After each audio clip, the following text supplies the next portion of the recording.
Gusto ko lang magsalita tungkol dun sa nangyari kay attorney Rowena Guanzon kanina sa morgue. Kausap ko mismo si attorney Guanzon bago nangyari yon. Dumaan si attorney Guanzon sa harapan ng store ko mismo. Yung pagdaan niya, syempre regular customer namin siya. Nag-hi, hello. Hi ma'am attorney, hi attorney. Nag-hi din siya, hello, ganun.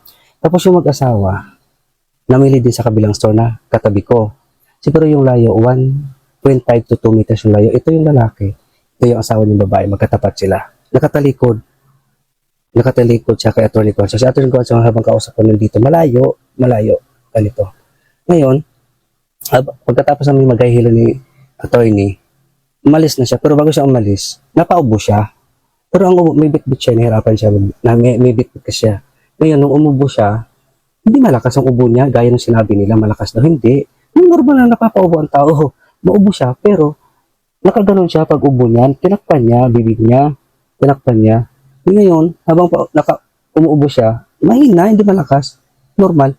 Itong lalaki nakatalikod, si attorney Guanzon, habang umubo, palayo sa kanila, pagkatapos maghihilo namin ganyan.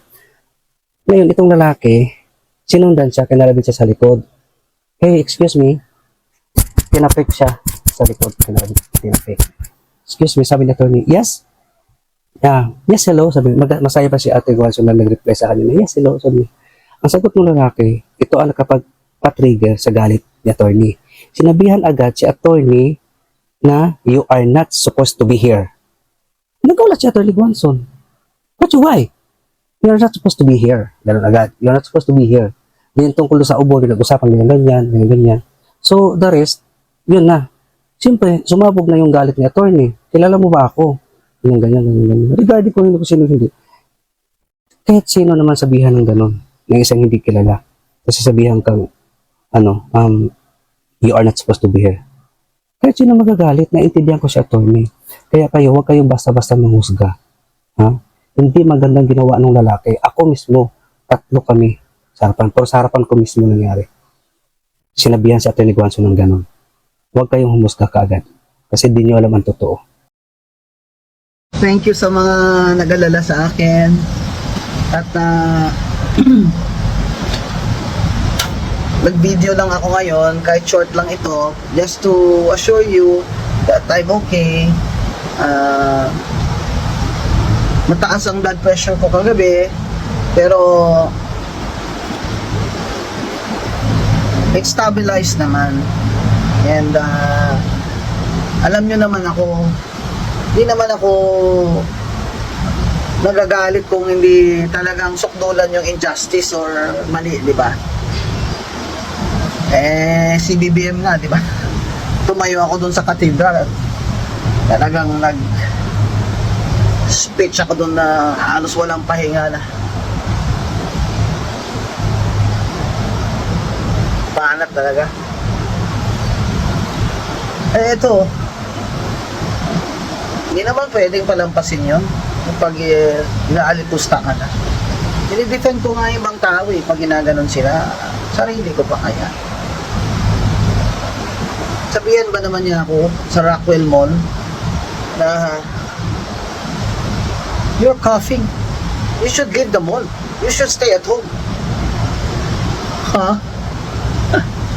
Doon yun nagsimula. Saka ang dami kong kilala doon sa Rockwell Mall. Nakapaligid doon yung mga residents doon. Kilala ko yan sila, kilala nila ako. Isa pa nga, sinabi pa siya sa akin nung tinuntahan ko siya, I'm sorry sir for the commotion. Sabi nga niya, Miss Guanzon, gumanon pa nga eh. Ibig sabihin, napahiya talaga ako doon sa ginawa ng tao yun. Sabihan ka ba naman, don't you have money to buy a mask? Bawal pala sa kanya kahit umubo ka lang minsan. Kahit nasa public ka, Rockwell Mall ka.